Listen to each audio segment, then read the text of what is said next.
Welcome back to What Would It Cost? Today we're talking all things real estate with three absolute powerhouses in the real estate industry. Cam Woolfrey, Matt Campoli, and Ron Sally.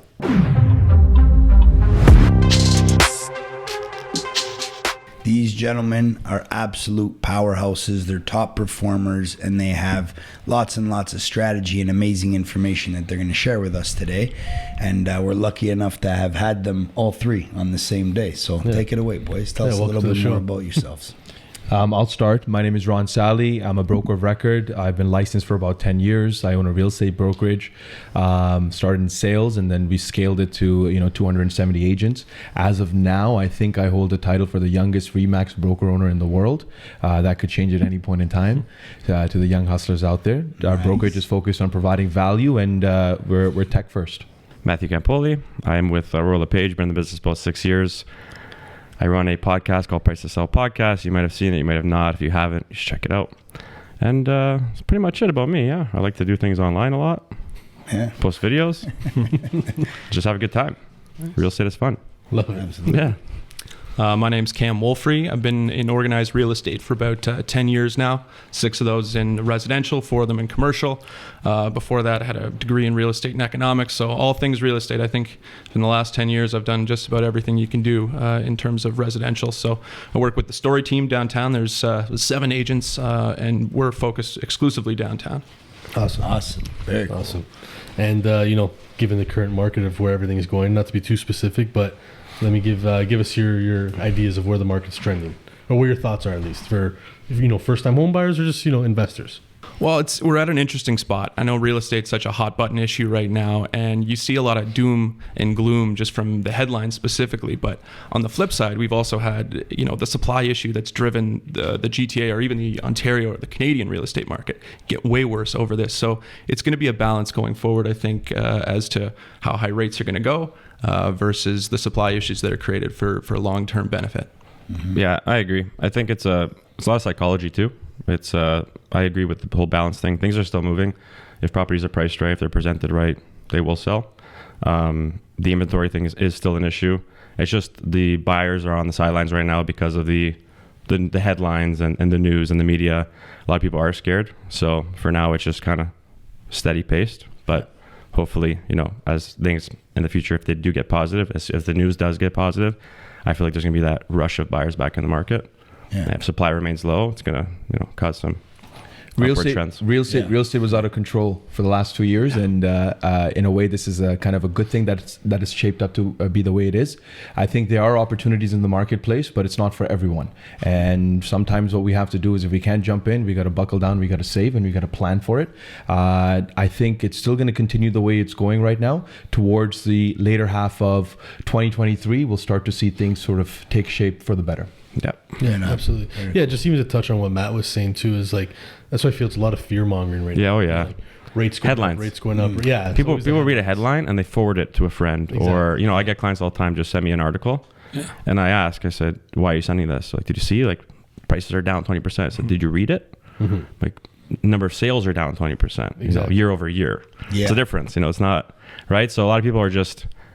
It's just that quick hit. It's they read that title and then they automatically think there's that doom and gloom. Yeah. But really read through what you're reading, because the media, they do a great job at what they do, and it's working. So yeah, absolutely. Yeah. Because everyone's coming in from that angle, and then it takes the professionals like yourself to really break it down for them. So there's that supply and demand issue. Builders aren't having their lives made easier by the cities with all these bylaws that they got and all these hurdles that they got to jump over on an ongoing basis. So what's Immigration tripled up. Exactly. What's that supposed to do, So what's interesting about the point you just made, Nick, is that even the builders, and I work with a lot of developers, and when we sit down for them in intimate lunches and dinners, to say, well, there's a housing shortage, but at the same time, what is the city doing to help? They're imposing the charges, they're putting more costs on, they're making it much more difficult for us to develop. They should be making it much easier for us to put housing in place if housing is such an issue. Right. So why have so much transfer tax? Why add all of those things? Make it easier for us to build. Yeah, absolutely. Totally. Doesn't help with all the costs all across the board, right? And materials being, expensive too. It's just all around. Now, when we have these conversations, yes, things are expensive, but there's a reason why. The cost of goods have all come up. So that doesn't mean that housing prices are going to completely fall apart. Yes, there's been an adjustment, and rightfully so. Having said that, anything new that's going to come out, the cost is definitely going to be there. The builders have no options but to price it the way it is. So the GTA will continue, in my opinion, to be, you can say, relatively expensive, or the prices will continue to go up. Maybe on a resale standpoint, you can pick up a few deals here and there, depending on the seller's state of their condition, and that's what it is. But any new builds that you buy, especially condos in the downtown core, you will be paying a much higher price. That's why they always say, if you can buy, now is the time to buy before it relatively starts to get more and more expensive. And we're seeing that now with downtown condo projects at $2,000 per square foot. And since Cam, you and the team focus in the downtown area, even some of the homes. Absolutely. And largely, if you look at it, there hasn't been that much of an adjustment in downtown homes. It's really the 905 area, the Peel region, the York region that has taken such a large correction for the price point of each property. Absolutely. Well, I think it's worth noting as well that those are the areas, the ones that are correcting the most now, are the ones that had the biggest run up over the last 2 years. So it all kind of comes out in the wash a little bit there. And I think the thing to take away from all of this is that the supply issues, to touch on that again, for the long-term investor, that's ultimately a positive thing, as illogical as it is when you look at developers and how frustrating that must be to try and solve the problem. Because everybody always complains about how expensive things are, but ultimately, if you're in the market, or if you're getting in the market and your goal is long-term, as it usually should be in real estate, the prospects still look very, very positive. Right. You know what I'm worried about? I'll tell you what I'm worried about. I'm worried about all the pre-construction projects that developers launched, whether it be homes or whether it be condos, whether they're going to be able to finish it or not. And especially the ones that are a bit more cash rich, they'll be okay. They got a reputation to uphold. But the other ones that aren't as relatively known, and what did we do in 2021 and 2020? We bought at every opportunity, just buy a house. And the hard part was get into the market as soon as you can, because any allocation for new projects or new homes were very difficult to obtain. So what ends up happening now is, what I'm noticing is, even some of the projects, they haven't started construction. Now that's alarming for the buyers that have jumped in. And we're seeing a lot of deals fall apart from the developers. Now we have an in-house mortgage brokerage that generally gives us advice, and we follow through with some of those things. And we've been seeing deals fall apart, and Spark Financial has been seeing deals fall apart. And the challenge is, what happens to the buyer? Now there was a recent case scenario that I was dealing with. Buyer bought a house from a developer for $1.9 million. They gave about $250,000 deposit. Now guess what's happening? They're not able to close. They're willing to let it go at 1.7. They're willing to let it go at 1.6. They said, we'll take a little bit of loss. Give us 50% of our deposit back. That's what some of the scenarios are. But then again, these are one-off stories that you tend to see. Right. But it gives you a reality check that this real estate isn't a get-rich-quick scheme that a lot of people thought it was in 2020 or 2021. Right. Yeah, agreed. Absolutely. Yeah, no, that's a great point and great advice, because that's what it was. You see a lot of these developments going up, and a lot of people wanting to jump in on the projects. And I think even to your point about the price per square foot going up, is that we were talking about it with other guests before, like Toronto's still very undervalued, where everybody's like, it's so expensive. But you look at outside markets like your New York, where there's still that growth where, like you said, get in now, because there's still going to be multiples of increases coming for sure. You look at the density, right, in regards to the population, and then you look at the land mass, and it's just like we're just getting started. Right? Absolutely. So, and that's what Doug Ford has introduced, right? So they're going to make it a little bit easier for that. But at the end of the day, what you also have to realize is that, can the city actually service these homes? If you look at some of the cities in the pockets, they don't have enough infrastructure from a staffing standpoint. Collingwood is a great example. There's a lot of issues that are going on, and where developers, and that's why there's a certain thing called parcel of tied land. So that's where the developers having to come in and charge back the buyers for those monthly fees for maintaining the roads, for the garbage services, the snow removal, so on and so forth. So you're going to start to see that a little bit outside the GTA. That's why the parcel of Thailand is becoming so much more and more common, because the city does not have the infrastructure to uphold that. So even if they do increase the housing or the density, what's important to understand is that they do it strategically. And that's why certain cities, when developers put in applications, they actually hold on to the application and they let it ride, because they don't have the manpower to service that many homes in that area. Right. Question for you guys. I think this is something that really helps you guys get to the top, stay there, maintain it, and it's so cool to see. But you guys got a hybrid of both the in-person kind of face-to-face strengths and the digital footprints to back. Right? All three of you are big on the media, big on your socials, big on staying relevant on your digital footprints. But then in person too, you guys are rock stars and are shaking hands and know how to client face. And it's not too often that you see both of those blend together, and it make for such a nice outcome with young entrepreneurs like yourselves being able to perform at that level. So talk a little bit about what you guys do, in both areas, and what you believe in to be, more so the old school, tradition, and keep that in practice and tight, and then the new school as well, with being relevant on the social platforms and the media outlets, right? Yeah. I think media in general, just video specifically, is the most efficient way to deliver information that would be general to people. Like, we do a lot of general posts that have to do with, market stats and things like that. But I don't know if this is advice to new agents, but you can't ever give up the face-to-face interactions. Right. I find that, you can have the appropriate marketing strategies, you can know everything about stats, but if you don't understand a person or a client at their core level, you can't really advise them. So to understand somebody at their core is to be able to advise them appropriately. Right. Yeah, I agree. It's a balance, right? You shouldn't go too hard in one. Like a prime example, my Instagram got deleted for a day, and it's just like, wow, there is no more Matt online, right?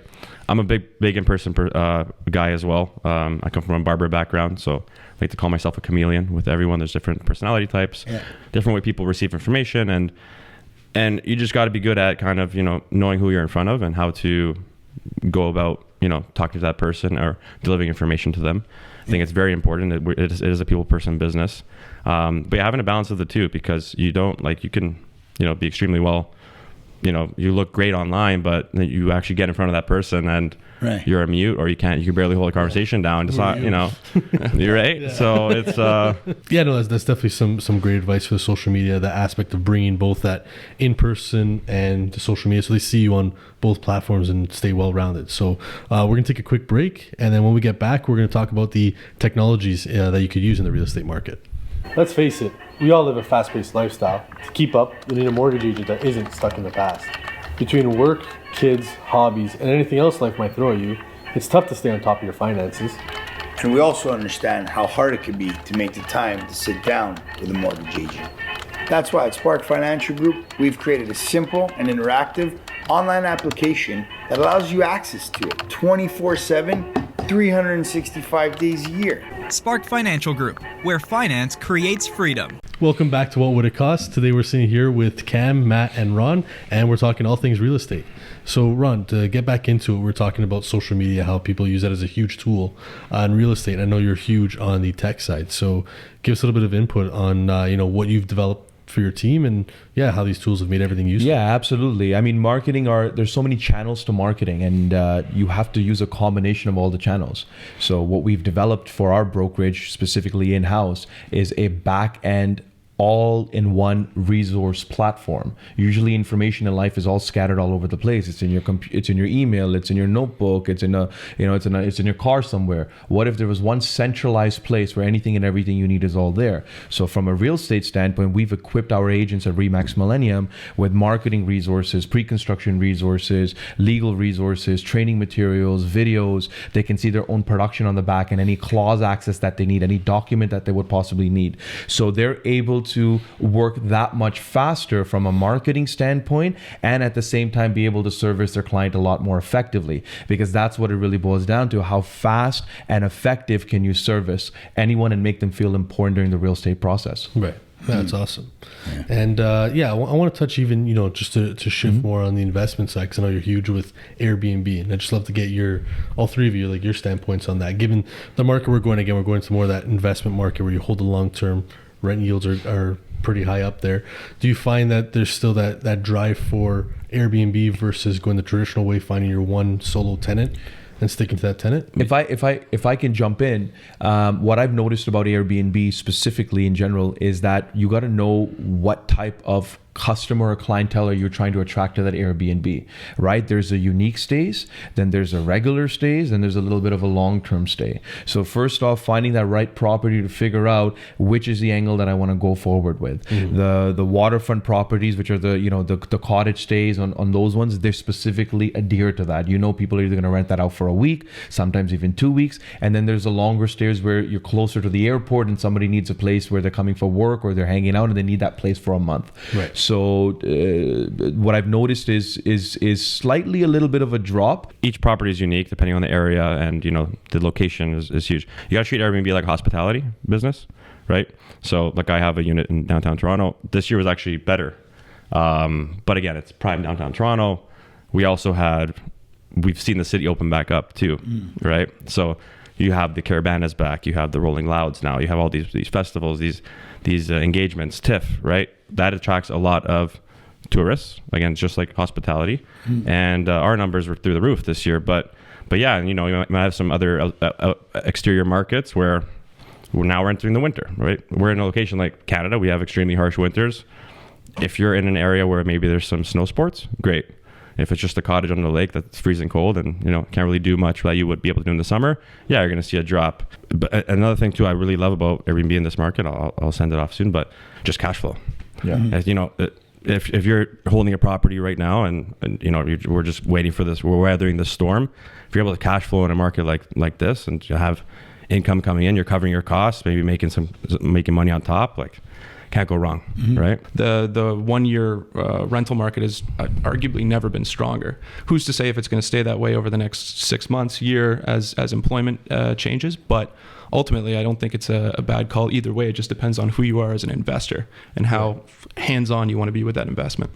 Yeah, we've been talking about it more and more often, where it's like you have the home prices dropping, you have rents going up because the whole supply and demand issue, right? And that you will usually lead to cap rates raising, right? Yeah. So it's an investor market, and the investors are coming in very well aware that there needed to be that cool down period, and that they were going to come in and be able to buy for something much more reasonable than what we've seen at the peak, right? Yeah. So that's the rule of thumb, right? Buy low, sell high, kind of thing, or hold it. Yeah. Simple, it's easy, right? And and some nightly rates are even a little more expensive with inflation and all that too. So if you're able to enter into a product that's cheaper purchase price, but your monthly earnings are higher, it's a better cap. I think that helps too for cash, like you're saying, because a lot of people right now where they're feeling a little stuck is they're in that variable rate. Yes. So that's where even myself, I was looking at rental properties. If I go with this fixed rate or a variable, but you have that fixed rental income after, it's going to be the same. It's like 1.9% you can increase next year. Yeah. Whereas at least with the Airbnb, you could say, okay, maybe it's a higher season.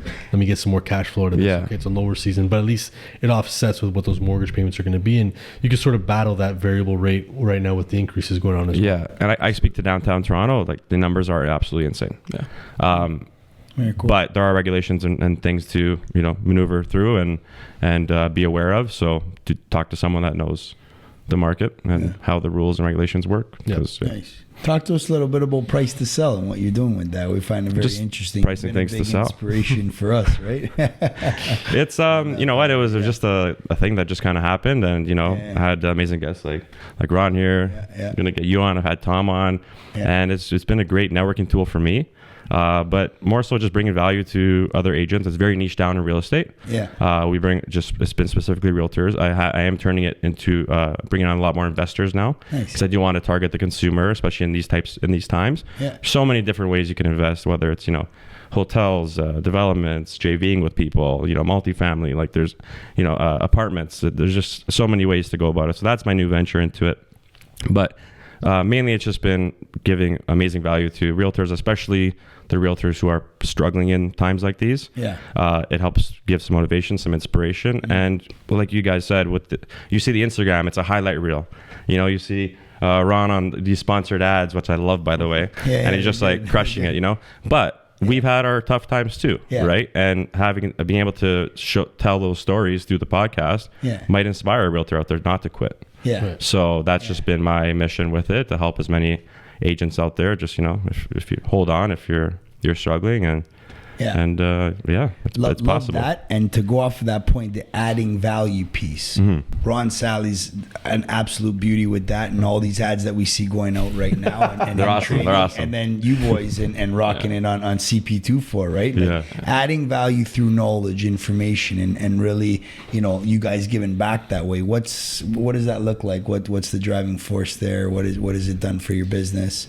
For me, it's done wonders. And especially while you own a brokerage, my target market is specifically agents. And it's to have the right breed of agents. And the biggest complaint I hear from a consumer always is, oh, my agent never does anything for me, or they don't know anything, or so on and so forth. It's about not settling for being average. And what we want to do at our office is equip everybody so they have a competitive edge over anybody else. Equip them with anything. What it takes 5 years to learn, you're learning in less than 5 months at our office. So that's sort of our aim. Be innovative and keep up to date with everything that's going on, and you stay involved with the industry. So a value-added piece is you lead by example. And you know, when you see the videos or you see the ads or anything of that sort, I'm leading the forefront, saying, look, I'm there with you. I'm in the battle with you. I'm not, you know, just sitting in my office and leave out at 5 o'clock or 4 o'clock. No, I'm there till 10:30. I'm there till 11. I'm waking up at 5. I'm waking up at 4 o'clock. I am in this hustle with you, and let's do it together, because this is the way I see real estate being done: is customer first, consumer first, and that starts with equipping the realtor with the right tools and technology. Right. Absolutely. And then, have you found any success with the CP24? Because I love it because it's giving knowledge to consumers, but it's been big, especially for meeting new clients for the first time. The amount of trust that you get, and it just makes us much more efficient in being able to do our jobs. You don't have to break down those barriers anymore, because you've already delivered that information. They already kind of feel that they know you a little bit, and therefore trust you. So it definitely makes it a lot easier. It makes us more approachable, I find, as well. But ultimately, it's been nothing but positive. Yeah. Well, you couldn't be shams on CP24. No, absolutely. At least I would hope you guys kind of know what they're talking about. We're letting our whole city know what's going on. Exactly. Right? So, for the viewers watching out there that are looking, they saved up, or they're looking to purchase something. What do you guys recommend? What's your go-to? It's like, I think this is your best bang for your buck, or your best investment as of right now. You can get creative with it. I just had a client pick up a little small 600 square foot cabin in Muskoka on a half-acre lot, $150,000. And you know, the thing like that, once you know you tweak it and you make it cute, can pull in $9,000 a month. You know what I mean? Like it's powerful because it's powerful because you're not limiting to one person. It's not one person paying $9,000 for the month. It's an accumulative of people paying $300 a night. Right, whether staying there cooking for them and cleaning out. I mean, if full breakfast, I'm bed and breakfast. For the extra mile. Campoli. You got. You know, it's hospitality, right? You know, hospitality. That's what it is. The first one I'd say is pre-construction, and the reason why I say pre-construction is there's a lot of deals on the market right now from a developer standpoint where things you wouldn't have been able to pick up at that point in time you can pick up. And the other big thing is flexible deposit structure. So literally, if you were paying 15% in, let's say, 1.5 or 2 years, now you can even get 5% per year, where it makes it that much easier for you. And there's zero development charges and fees and all those additional closing costs that you would have had. It's freaking unheard of. You wouldn't have had this before. The other avenue that I recommend are unique stays. And the reason why I say unique stays is because they're unique, like waterfront specific properties, things that people would be a little bit hesitant to buy, because guess what? Land is scarce, but water frontage is even more scarce, and they're not making any more water. Land they can open up as they go along, but water is where water is. So that would be the other avenue. And the third avenue I'd probably recommend to any consumer is try to buy things that you couldn't 3 years ago or 2 years ago. So that means that if you were looking to upgrade, and it would have been 2 years ago, it would have been that much more $400,000, $500,000 more, and you can pick it up today for a lot less, jump on the opportunity because there's a window that's open. Yes, you will be paying a little bit on a monthly, a little bit more from your mortgage perspective or interest, and obviously, speak to Spark and get qualified. But more than anything, that opportunity, because the market's not going to stay like this forever. And we all know this. We know that this is just a time period where we have to pass by and we have to hold this on. So anything you can pick up that you couldn't generally 2 years ago, now's your golden chance. Right. So I got one final question. Anywhere foreign market, where would you invest right now? I'll start with, I'm a homebody, so I'm going to start domestic here, and I'm going to say somewhere Calgary. I think Calgary, we're seeing a big shift in terms of, especially with young people. It used to be just an oil market, and now there's a bunch of tech jobs coming there, and the price to live there versus anywhere else in Canada is virtually nothing. Now the rents are still high, so we talk about cap rates and those types of things. I think that will correct itself over time. But if I'm going to answer that question that you actually asked, I would say Budapest, mainly because I love it, not because I know anything about market fundamentals over there. Right on. Yeah, I mean, I would say a lot of opportunity in the States. I just recently invested in Florida. Again, Airbnb approach. Numbers make ridiculous sense. The demand in Florida specifically has really, come through since the pandemic. A lot of people are making the move down there. It's just a lot of lifestyle changes, right? And that's one of the spots where people realize, okay, I can work remote, or I don't want to deal with snow anymore. Let me just switch my life up. So that's been solid. And, but just in terms of value, for what you'd pay for a condo here, you can pick up a house down there, Beautiful. Love it. Leading back to what Cam said, even domestic, if I was to pick, I still think that Ontario has a lot of opportunities, even from Montreal standpoint. And I still strongly believe in our province. He's staying here. Okay, That's the right answer. There's still a lot of opportunities that have yet to be explored. So I'm sure it'll get there, but as of now, there's still a lot of opportunities to do that, because even for the Calgary to catch up on a lot of things, they're 20, 30 years behind, in my opinion. So by the time, let's say flash forward 20 years, would you buy Ontario and flash forward 20 years? What do you think is going to happen? Calgary has to catch up to Ontario, but Ontario 20 years will be a lot more. That's the perspective. But anyways, coming back to the conversation, I'd probably say Costa Rica. Oh yeah. Costa Rica right now has a lot of development from a vacation home standpoint, and I know many people that have homes over there, their Airbnb on their spare time, even in the city. And I've personally been to that country a few times now, and I've stayed in Airbnb mostly. So I definitely recommend Costa Rica. Yeah. Nice. Yeah. Maddie was winking at me because we're going there. Yeah, we are. January for the a live experience. Yeah. Shout out, Coach. We're gonna, Amazing. Thanks for the invite, guys. Open invite. Come. Oh, that's awesome. Well, yeah, thank you guys so much for your insight today. Really appreciate it. We know you guys are all extremely busy, so it's awesome to have you all sit down. And thanks again for tuning into this week's episode. We'll see you next week. Coming up on What Would It Cost? You look here, it's a city and a city. There, I feel like, from a Miami to Fort Lauderdale, it's almost like a province to a province. Yep. Here, we're nearing 38 million for the population of all of Canada. There, they're nearing 23 million for the population for the state. Yep. So And to go to the next point about the cap rates, it's like here, it's like, is it worth it buying that investment property to really try and stretch out how much you could make versus down there where we're seeing higher cap rates and vacation homes as well? Yep. Airbnb. Yeah, big Plus, time. And seasonal depression's a That real too. thing, boys. Yeah, look at the weather right now. I'd love to be down there with Niels. vitamin Everyone D. feels so bad he's moving away. It's like, hey, bro.